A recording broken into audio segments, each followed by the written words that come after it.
विरोधीलाई बालेन शाहको कडा जवाफ। अब परम्परा होइन योग्यता र विज्ञता हेरिन्छ।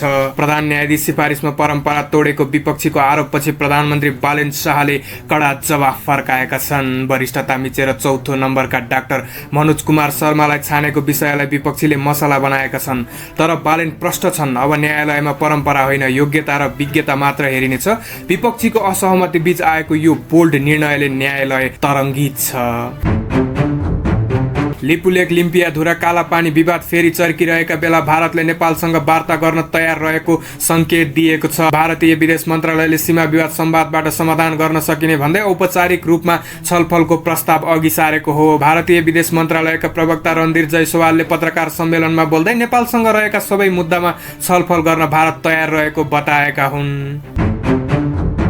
एमालेको केन्द्रीय कार्यालय हटाउन निर्देशन। ललितपुरको च्यासल स्थित तुलसीलाल अमात्य स्मृति प्रतिष्ठानको नाममा रहेको जग्गामा नेकपा एमाले केही वर्षदेखि आफ्नो केन्द्रीय कार्यालय सञ्चालन गर्दै आएको थियो। 2072 सालको भूकम्पपछि बल्खुबाट विस्थापित भएको एमाले कार्यालय विभिन्न स्थान हुँदै च्यासल पुगेको थियो। तर अब सरकारी नीति अनुसार पुनः स्थापना गर्नुपर्ने अवस्था सिर्जना भएकोले च्यासलबाट पनि केन्द्रीय कार्यालय हटाउन निर्देशन दिइएको छ।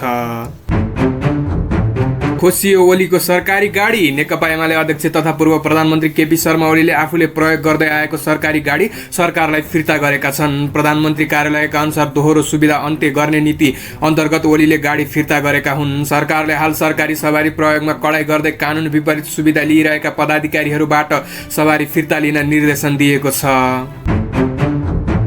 प्रधान न्यायाधीश चयन गर्दै बालेन सरकार। सर्वोच्च अदालतको नयाँ प्रधान न्यायाधीश नियुक्ति प्रक्रिया अघि बढाउन आज संवैधानिक परिषदको बैठक बस्ने भएको छ। परिषदका अध्यक्ष समेत रहेका प्रधानमन्त्री बालेन शाहको निर्देशन अनुसार संवैधानिक परिषद सचिवालयले बैठक आह्वान गरेको हो। सचिवालयद्वारा बुधबार जारी गरिएको सूचना अनुसार बैठक आज अपराह्न 5 बजे प्रधानमन्त्री तथा मन्त्री परिषदको कार्यालय सिंहदरबारमा बस्नेछ। बैठकको मुख्य कार्यसूची सर्वोच्च अदालतका लागि नयाँ प्रधान न्यायाधीशको सिफारिस गर्ने रहेको जनाइएको छ।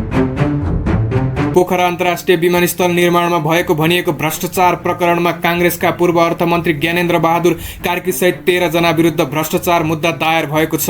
अख्तियार दुरुपयोग अनुसन्धान आयोगले 3 अर्ब 62 करोड 5 लाख रुपैयाँ बिगो कायम गर्दै विशेष अदालतमा मुद्दा दायर गरेको हो।